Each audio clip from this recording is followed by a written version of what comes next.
বুঝছো? তারপরে কি করছে, ওই রাজার সুন্দর একটা মেয়ে হয়েছে, বুঝছো? কিন্তু রাজা তো কালো, কিন্তু সুন্দর মেয়েকে রাজা কিছুতেই অ্যাকসেপ্ট করতেছে না। রানী বলতেছে এই মেয়ে আমার না, ঠিক আছে? কোনোভাবেই সে মাইনা নিতেছে না যে এই মেয়ে আমার।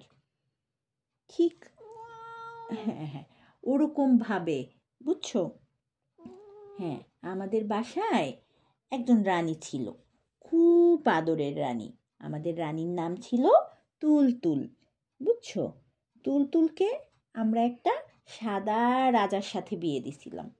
বিয়ে দেওয়ার পর আমাদের যে সেই কালো, তারপরে সেই যে আমাদের প্রিন্ট করা বাটিকের যে তুলতুল, সেই তুলতুলের সাদা ধবধবে একদম, বুঝছো?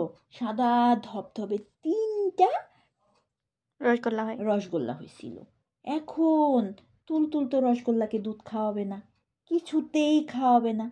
তুলতুল তো কিছুতেই মনে করতেছে যে এই বাচ্চা তো আমার না, এই সাদা বাচ্চা কোত্থেকে আইছে, এগুলো তো পরীর বাচ্চা, ও তো ঘুমায়। এটা তো এই তুলতুলের বাচ্চা হইতে পারে না।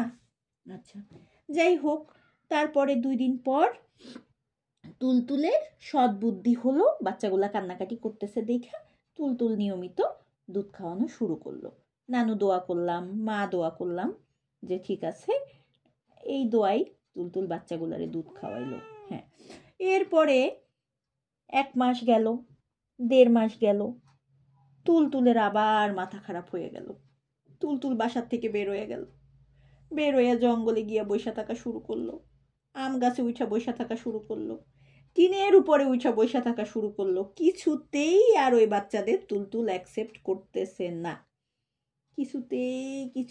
কিছুতেই তুলতুল মাইনা নিতে পারতেছে না এই বাচ্চা এই বাসায় কেন থাকবে। কিন্তু সে ভুলাই গেল, না না না না, সে ভুলে নাই, তুলতুল ভুলে নাই, ওই রানী ভুলে গেছিল। হ্যাঁ, রানী ভুলে গেছিল যে, হ্যাঁ, রানী ভুলে গেছিল যে তার এই সুন্দর বাচ্চাটা তার, এই সুন্দর বাচ্চাগুলা তার। কিন্তু রানীর যে নানি, সে খুব কষ্ট পাইতেছিল, কারণ সে সাদা বাচ্চাগুলোকে ভীষণ ভালোবাসে। রানীর যে মা, সেও কষ্ট পাইতেছিল। কিন্তু তুলতুল তাহা সহ্য করিতে পারিল না। সে তার নানিকে মারধর শুরু করলো, সে তার মাকেও মারধর শুরু করলো। কেন? ওই বাচ্চাদেরকে সে আদর করে, নানাকেও। ঠিক আছে? অবশেষে বাধ্য হইয়া আমি আমার আদরের সন্তানকে তোর যন্ত্রণায় আমি দিয়েই দিলাম।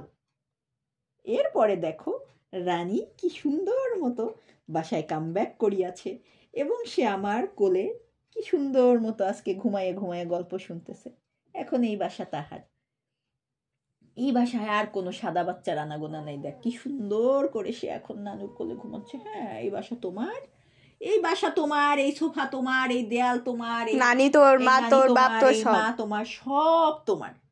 শুধুমাত্র তুই আমার সাদা বাচ্চাগুলারে থাকতে দিলি না বাসায়। কিচ্ছু করার নাই, খালি তোরে ভালোবাসি দেখে আজকে সহ্য করে গেলাম। থাক মা, কাইন্দো না।